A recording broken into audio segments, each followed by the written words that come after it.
नमस्कार। आज बात करते हैं एक बहुत बड़े बदलाव की। एक ऐसा बदलाव जो केंद्र सरकार के कर्मचारियों की रिटायरमेंट प्लानिंग को पूरी तरह से बदल सकता है।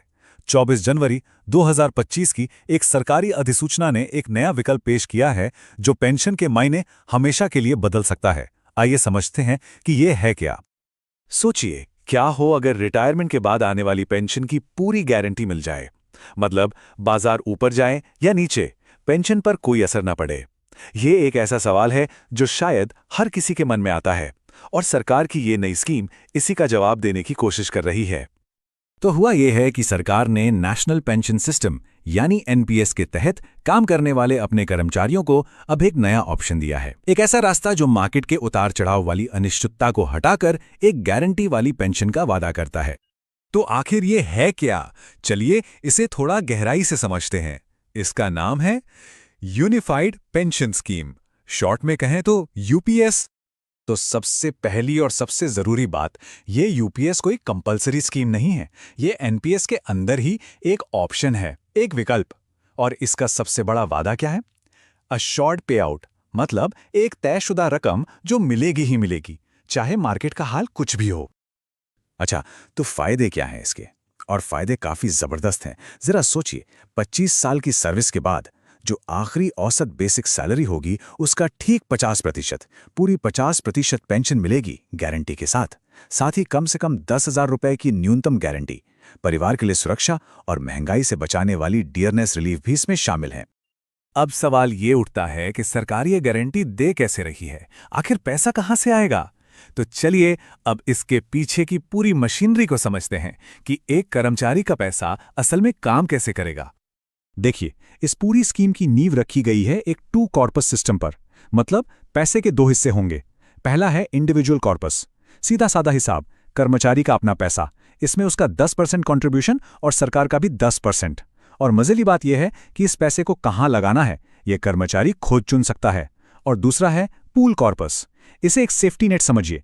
ये एक कॉमन फंड है जिसमें सरकार अपनी तरफ से एक्स्ट्रा 8.5% डालती है। यही वो पैसा है जो गारंटी को मजबूत बनाता है। ये चार्ट देखिए, इससे पूरी तस्वीर एकदम साफ हो जाती है।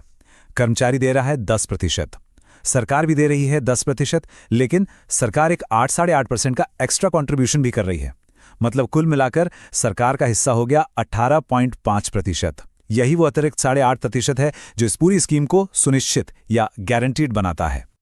चलिए अब एक बहुत जरूरी कॉन्सेप्ट को समझते हैं जो शायद थोड़ा सा मुश्किल लग सकता है। इसे कहते हैं बेंचमार्क कॉर्पस। इसे आप एक टारगेट की तरह समझिए। मतलब अगर पैसा एक नॉर्मल डिफॉल्ट तरीके से इन्वेस्ट होता तो रिटायरमेंट पर वो कितना बन जाता। ये बेंचमार्क कॉर्पस बस वही एक तय पैमाना है। तो रिटायरमेंट के दिन क्या होगा?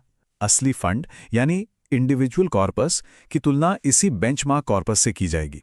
अब यहां दो बातें हो सकती हैं। अगर अच्छा इन्वेस्ट किया और फंड बेंचमार्क से ज्यादा निकला तो वो सारा एक्स्ट्रा पैसा कर्मचारी का है। लेकिन अगर फंड बेंचमार्क से कम रह गया तो फिर पेंशन उसी हिसाब से, मतलब प्रोपोर्शनली कम हो जाएगी। चलिए, थ्योरी बहुत हो गई।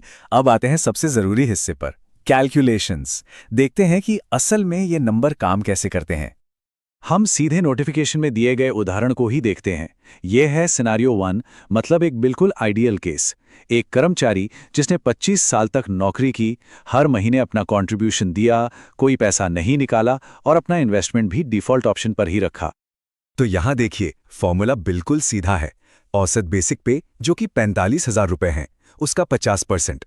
क्योंकि सर्विस पूरी 25 साल की है तो कैलकुलेशन में कोई झंझट नहीं है, बिल्कुल स्ट्रेट फॉरवर्ड। और नतीजा 22,500 रुपए हर महीने। और हां, इसके ऊपर महंगाई राहत यानी डियरनेस रिलीफ अलग से मिलेगा। यही है वो अश्योर्ड पे आउट जिसका वादा ये स्कीम करती है। अब एक दूसरा केस देखते हैं, सिनेरियो 5। यहां भी सर्विस 25 साल है, बेसिक पे भी 45,000 रुपए है। लेकिन एक बड़ा फर्क है।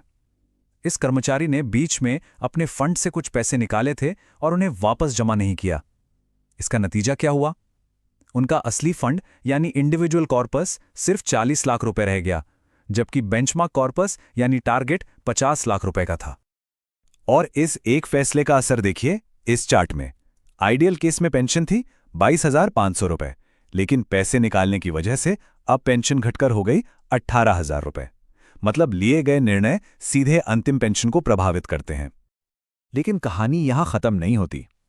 मंथली पेंशन तो है ही, इसके अलावा रिटायरमेंट पर एक और बड़ा फायदा मिलता है, और वो है एक मुश्त यानी लंप सम पेमेंट। ये टेबल देखिए, ये लंप सम अमाउंट सर्विस की लंबाई पर निर्भर करता है। 10 साल की नौकरी पर करीब 1,37,000, और अगर किसी ने 35 साल की सर्विस की है तो ये रकम बढ़कर 4,80,000 से भी ज्यादा हो जाती है। तो अब जब हमने स्कीम को अच्छे से समझ लिया है, तो आते हैं सबसे बड़े सवाल पर। इसका असल में मतलब क्या है और अब करना क्या है? तो ये फैसला किसे लेना है? हर उस सेंट्रल गवर्नमेंट कर्मचारी को जो एनपीएस में है, चाहे वो सालों से काम कर रहा हो या फिर कल ही ज्वाइन करने वाला हो। चॉइस बिल्कुल साफ है, या तो यूपीपीएस की गारंटी चुने या फिर स्टैंडर्ड एनपीएस में बने रहें, जहां रिटर्न मार्केट पर निर्भर करता है। और ये लाइन ये बहुत बहुत जरूरी है।